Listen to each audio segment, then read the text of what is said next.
আজকে দেখাবো চিংড়ি মাছের খুব সহজ উপায়ে একটা তরকারি, একটা সহজ উপায়ে একটা রেসিপি দেখাবো তোমাদের।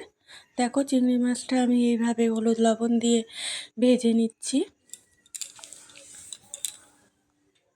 কড়াইতে তেল গরম করে চিংড়ি মাছগুলোকে এইভাবে এই পর্যায়ে ভেজে নিলাম। এখন উঠিয়ে নেব। চিংড়ি মাছ বেশি আমি ভাজি না, কারণ বেশি ভাজলে চিমড়া হয়ে যায়, তাই হালকা পরিমাণেই আমি ভাজি। ভেজে আমি উঠিয়ে নিচ্ছি। দেখো, এইভাবে ভেজে নিয়েছি সবগুলো চিংড়ি মাছ। এখন এর মধ্যে দিয়ে দেব ওই তেলের মধ্যে গোটা গরম মশলা এবং একটা শুকনো লঙ্কা, আর দেব গোটা জিরা। সবগুলো গোটা গরম মশলা এবং শুকনো লঙ্কাটা একটু ভাজা ভাজা হয়ে গেলে তারপরে দিয়ে দেব গোটা জিরা, দিয়ে একটা মিষ্টি সেন্ট বেরোবে সে পর্যন্ত অপেক্ষা করব আমি। মিষ্টি সেন্টটা বেরোনোর পর ওর মধ্যে দিয়ে দেব আগে থেকে কেটে রাখা টমেটোটা দিয়ে ভালো করে নাড়াচাড়া করে নিতে হবে।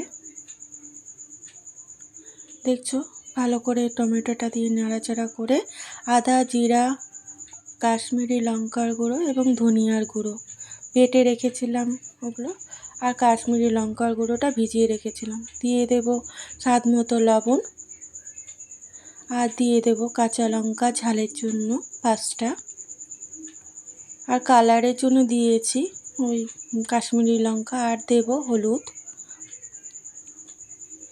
আর একটু অল্প পরিমাণে মিষ্টি দেব। যারা মিষ্টি খেতে ভালোবাসো না তারা নাও দিতে পারো। আমি মিষ্টিটা দিই, চিনিটা দিই স্বাদটা ব্যালেন্স হওয়ার জন্য। মশলাটা এই পরিমাণে ভাজা হলো। এখন আগে থেকে ফেটে রেখেছিলাম দই, ফেটিয়ে রেখে দিয়েছিলাম, তো অল্প পরিমাণে 2 চামচ দেব, বেশি না।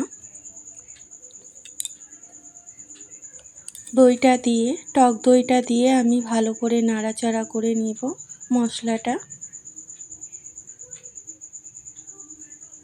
আর আগে থেকে সেদ্ধ করে রেখেছিলাম আলু, সেগুলো এভাবে কেটে রেখেছিলাম,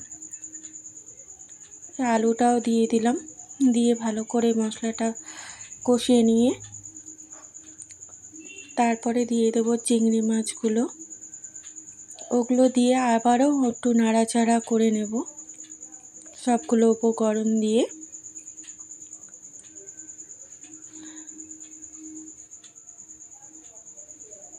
আমার কষানো হয়ে গেছে। এখন আমি এর মধ্যে দিয়ে দেব পরিমাণ মতো জল। আমি এটা একটু ঝোলঝোলি করব, আমি বেশি একটু রসালো আঠা আঠা করব না, একটু ঝোলঝোলি করব।